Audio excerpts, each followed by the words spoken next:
Hello friends, स्वागत है आपके अपने चैनल पीक क्लासेस में। जैसा कि आप लोग वेट कर रहे थे एसएससी सीजीएल 2022 के मेंस के एनालिसिस के लिए, तो अटेम्प्ट बेस्ड एनालिसिस हम लेकर आपके पास आए हैं, जिसमें हम पूरा आपको डाटा बताएंगे कैसा कैसे बाइफरकेट किया गया। यहाँ पे सब कुछ आपके लिखा हुआ है। टोटल डाटा जो है आपका 4517 है। इसमें हम बात करेंगे हार्डेस्ट शिफ्ट, इजिएस्ट शिफ्ट के बारे में, कितने मार्क्स इंक्रीज हो सकते हैं आपके, और नॉर्मलाइजेशन कैसा होगा टीयर 2 में, ये सब हम देखेंगे। और शिफ्ट का वेरिएशन भी इसमें चेक करेंगे। तो वीडियो को शुरू से अंत तक स्किप मत कीजिए। बहुत सी चीज़ें हम ओरली बताएंगे, वो आप चीज़ नहीं सुन पाएंगे। अगर आप केवल देखना है आपको कितना नंबर बढ़ रहा है, तो आपको कहीं ना कहीं दिक्कत हो सकती है। ठीक है, देखिए यहाँ पे कुछ इंपॉर्टेंट पॉइंट्स हैं जिन पे आपको थोड़ा सा बात कर ले रहा हूँ। सबसे पहले आप नॉर्मलाइजेशन का सोच रहे हो कितनी नॉर्मलाइजेशन बढ़ सकता है। जो एग्जैक्ट डाटा है विल कम आफ्टर, सॉरी ये थोड़ा सा गलत लग गया। जो एग्जैक्ट डाटा है वो कब आएगा, आपकी फाइनल आंसर जब आपकी आंसर की रिलीज हो जाएगी उसके बाद ही एग्जैक्ट डाटा आपका आ सकता है। जो अटेम्प्ट बेस्ड डाटा होता है वो थोड़ा बहुत अजम्पशन के बेस पे होता है, तो जो आप लगा के आते हैं उस पर करेक्टनेस की अजम्पशन ज़्यादा होती है, तो इस वजह से उसका अटेम्प्ट रेशियो जो होता है वो हमेशा हाई होता है। दूसरा शिफ्ट वेरिएशन अभी जो है बिल्कुल आपको इक्वलाइज लग रहा है, बिल्कुल समान लग रहा है, बिल्कुल समान लग रहा है। लेकिन जैसे ही आंसर की जब आपकी आएगी तो यही रेशियो आपको थोड़ा सा ज़्यादा बढ़ता हुआ दिखाई देगा शिफ्टों के बीच है। Attempt based ratio always high before answer की, ये तो आप लोग जानते ही होंगे। और आंसर की कब तक आएगी इस बारे में भी हम आपसे डिटेल में बात करने वाले हैं। जितना भी पॉइंट है वो आपको बताएंगे। यहाँ पर कट ऑफ मैंने बेसिकली नहीं बताई है, कट ऑफ बताएंगे जब आपकी आंसर की लिस्ट कर दी जाएगी। ठीक है, सबसे पहले बात कर लेते हैं आंसर की।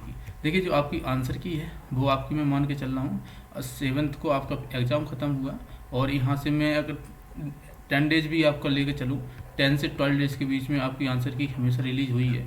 और मैं मान के चल रहा हूँ कि आपका 7 to 18 के बीच में आपकी आंसर की आ जाए, मतलब 17 मार्च के बीच आपके आसपास आपकी आंसर की रिलीज कर दी जाएगी। ठीक है, आउट कर दी जाएगी। तो आंसर की आपकी 17 मार्च के आसपास आपकी आंसर की आ सकती है। ठीक है, अब हम चलते हैं आगे। अब ये है डाटा का डिस्ट्रीब्यूशन किया है कैटेगरीज बाई।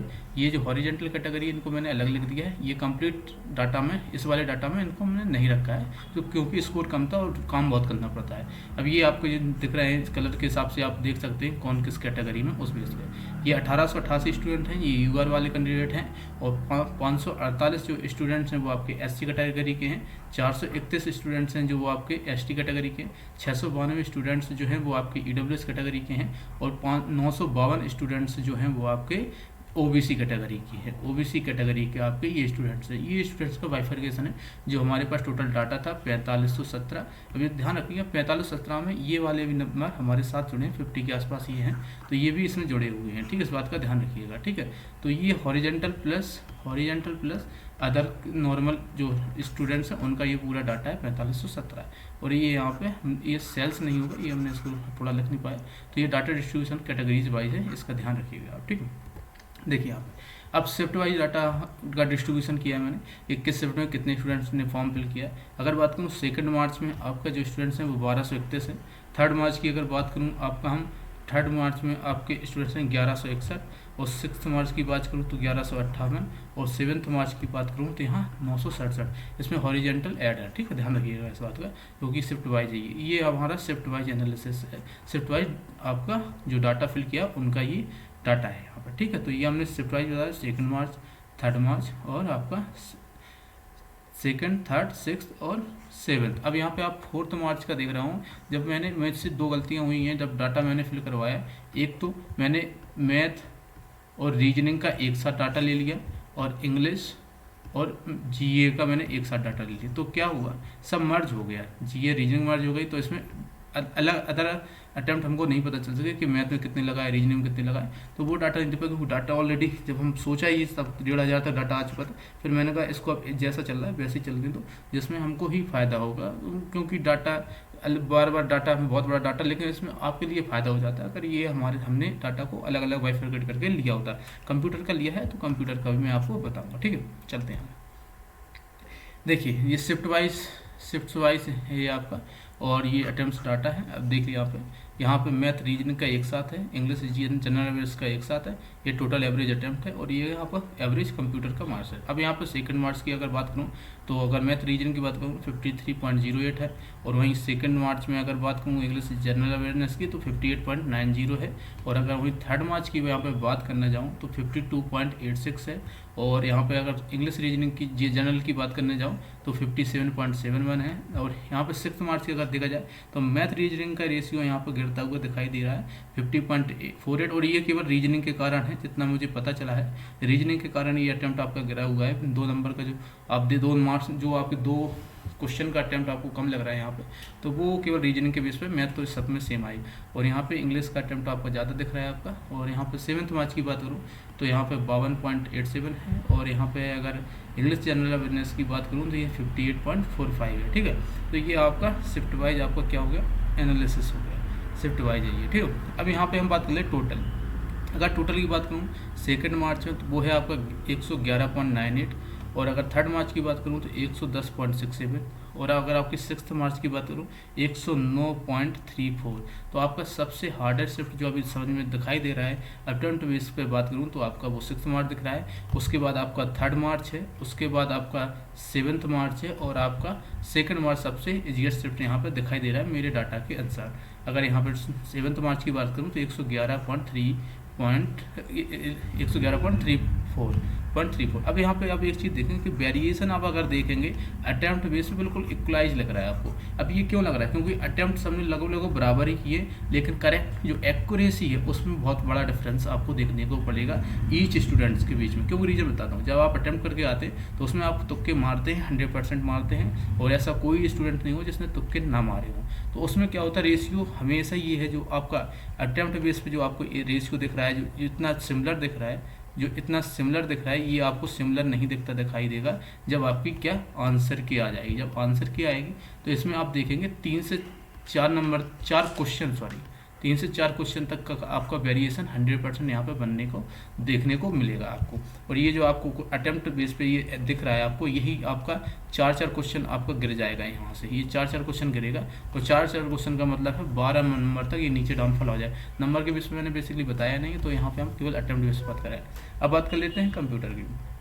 कंप्यूटर में अगर सेकेंड मार्च की बात करूँ तो 14.98 है, अगर थर्ड मार्च की बात करूँ 14.32 है, और सिक्स मार्च की बात करूँ 13.98 है, और अगर 7th मार्च की बात करूँ 14.05 है। तो यहाँ पे हम देख रहे हैं कि सिक्स का कंप्यूटर ठीक ठाक है, ज़्यादा वेरिएशन नहीं लेकिन ठीक ठाक है, और यहाँ पर 7th मार्च का कंप्यूटर थोड़ा सा है, और सबसे ईजीएस्ट कंप्यूटर का जो रहा सेकंड मार्च करा, उसके बाद थर्ड मार्च करा, उसके बाद आपका 7th, और फिर लास्ट आपका 6 मार्च का रहा।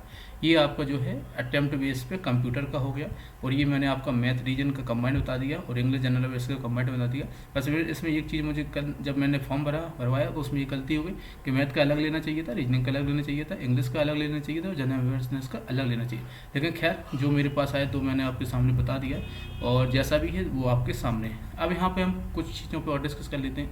अब यहाँ पर कुछ चीज़ें पॉइंट आप ध्यान रखिएगा। जो आपकी कट ऑफ है, कट ऑफ की बात करूँ यहाँ पे तो वो आपकी आंसर की आने दो, आंसर की के बाद आपका डाटा फिर एक बार लिया जाएगा, उसके बाद आंसर की आउट हो जाए, उसके बाद आपका डाटा फिर एक बार लिया जाए, उसके बाद फिर एनालिसिस होगा, उसके बेस पे आपकी फिर कट ऑफ बताने में आसानी होगी कि कितनी कट ऑफ आप ही जा सकते हो। अभी आप कट ऑफ नहीं बता रहा हूँ मैं आपको, ठीक है, कट ऑफ अभी आपको मैं नहीं बता रहा हूँ, ठीक है। दूसरा आपको यहाँ पे नॉर्मलाइज्ड स्कोर जो मैं अभी बताने जा रहा हूँ, तो इस पर एक चीज़ ध्यान रखिएगा, इसमें डिफरेंस आपको देखने को मिलेगा, क्योंकि ये अटेम्प्ट बेस पे नॉर्मलाइजेशन है, तो इसमें आपको कहीं ना कहीं मान के चलिए 3 क्वेश्चन का डिफरेंस यहाँ नंबर में आपको नहीं समझ में आएगा, लेकिन जब ये बढ़ तो ये हमने अटेम्प्ट रेशियो बेस पे आपको नॉर्मलाइज किया है, जब आंसर की आपकी आ जाए ये इंक्रीज हो जाएगा आपका, ठीक। तो इस बात को इसको एग्जैक्ट मान के बिल्कुल नहीं चलना, क्योंकि ये नॉर्मलाइज बेस और अटेम्प्ट बेस पे आपका एनालिसिस हो रहा है, ठीक है। अब देखिए यहाँ पर, अब आप देख लीजिए शिफ्ट वाइज नॉर्मलाइजेशन बेस, ठीक है। अब यहाँ पे अगर हम बात करूँ मैथ और रीजनिंग की बात करूँ आपका सेकंड मार्च में, तो आपका लगभग 5.341 आपका नंबर बढ़ने के चांसेस हैं सेकंड मार्च में, मैथ और रीजनिंग दोनों में मिला के, ठीक है।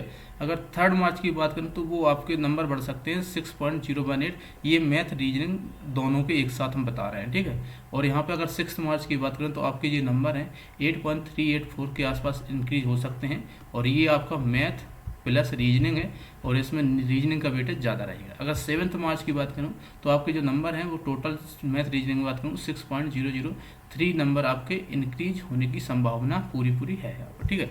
अब बात कर लेते हैं इंग्लिश जनरल अवेयरनेस की। तो यहाँ पर इंग्लिश जनरल अवेयरनेस की बात करूँ तो 2 मार्च में आपके नंबर 3.931 के आसपास इंक्रीज हो सकते हैं, और 3 मार्च की बात करूं तो 5.832 आपके इंक्रीज होने की संभावना है। और अगर 6 मार्च की बात करूं इंग्लिश और जनरल अवेयरनेस में तो 4.011 आपके इंक्रीज। अब यहाँ पे देखेंगे आप इंग्लिश में 6 मार्च से सबसे कम नंबर इंक्रीज हो रहा है, लेकिन वहीं आप देखेंगे मैथ रीजनिंग में 6 मार्च में सबसे ज़्यादा नंबर इंक्रीज हो रहा है। तो हमने आपको जो बताया रीजनिंग का डाउनफॉल यहाँ पे जीएस में, सॉरी रीजनिंग का डाउनफॉल देखा गया था 6 मार्च में, क्योंकि थोड़ी टफेस्ट रीजनिंग यहाँ पे पूछी गई थी। 7 मार्च की बात करूँ यहाँ पे 4.445 के आसपास इंक्रीज आपका नंबर हो सकता है जनरल अवेयरनेस और इंग्लिश के अंदर। अब इसमें ध्यान रखिएगा इस बात का, ये नंबर इंक्रीज होगा, ठीक है। ये जो नॉर्मलाइजेशन नंबर मैंने बताया ये इंक्रीज होगा। लॉजिक इसके पीछे क्या है, जो रेशियो जो आपका वेरिएशन है वो बढ़ेगा। जब शिफ्ट के बीच में वेरिएशन बढ़ेगा तो आपका जो इंटरवल है वो बढ़ेगा, इंटरवल बढ़ेगा तो स्टैंडर्ड डेविएशन बहुत ज़्यादा हो जाएगा, और स्टैंडर्ड डेविएशन आपका बढ़ा तो 100% ये नॉर्मलाइज मार्क्स आपके बढ़ जाएंगे। और नॉर्मलाइजेशन मार्क्स यहाँ पर कम से कम मैं मान के चल रहा हूँ, अगर अच्छा डिफरेंस हो गया तो यहाँ 15 नंबर तक आपके बढ़ सकते हैं इस शिफ्ट में, अगर नॉर्मलाइज किया ये हो सकता है। अब ये हम आफ्टर जब आपके आंसर किया जाए उसके बाद बताएंगे। अगर हम टोटल मार्क्स इंक्रीज करने की बात करूं तो 2 मार्च में आपके पूरे नंबर जो बढ़ रहे हैं दोनों को मिला के, चारों सब्जेक्ट को मिला के, तो 9.2721 बढ़ रहे हैं। अगर 3 मार्च की बात करूं तो 11.850 के आसपास बढ़ सकते हैं, और 6 मार्च की बात करूं तो 12.395 बढ़ सकते हैं, और वहीं 7 मार्च की बात करूं 10.448 बढ़ सकते हैं। तो मतलब सबसे ज़्यादा आपके बढ़ रहे हैं 6 मार्च को, और सबसे कम बढ़ रहे हैं आपके 2 मार्च को, और फिर दोनों शिफ्टें ये इक्वलाइज है। अब बात कर लेते हैं कंप्यूटर का। कंप्यूटर में तुक्के तो बहुत गले, तो यहाँ पे वेरिएशन बढ़ेगा, लेकिन जो इंक्रीज हो रहा है अभी नंबर 2 मार्च को 2 नंबर के आसपास इंक्रीज होगा, और 3 मार्च को 3 नंबर तक इंक्रीज होगा, मतलब 2.938 के आसपास। और 6 मार्च को यहाँ भी इंक्रीज ज़्यादा नंबर हो रहा है, 3.96 के आसपास नंबर इंक्रीज हो सकता है, और 7th को आपका 3.438 के आसपास इंक्रीज हो सकता है।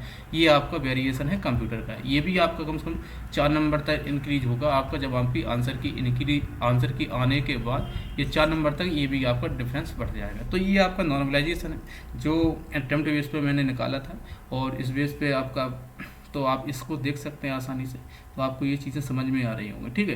तो आप कट ऑफ के बारे में आप बार बार यहाँ पे कमेंट जरूर करेंगे कट ऑफ को, तो कट ऑफ का मैंने आपको बता ही दिया था पहले, और फिर इस बात का आप लोग ध्यान रखिए, आंसर की आने दीजिए, उसके बाद आपको कट ऑफ बता दिया जाएगा। और इसको थोड़ा सा एक चीज़ कंसीडर करिए, इसको एग्जैक्ट कंसीडर मत करिएगा, इस बात का ध्यान रखिए, नहीं आप इसको एग्जैक्ट मान के आप अपने बारे में कुछ सोचने लगें, ऐसा नहीं सोचना। पहले एक बार आंसर की आने दो, उसके बेस पे फिर आपको समझ में आ जाएगा क्या चीज़ें कैसे और चलेंगी, ठीक है।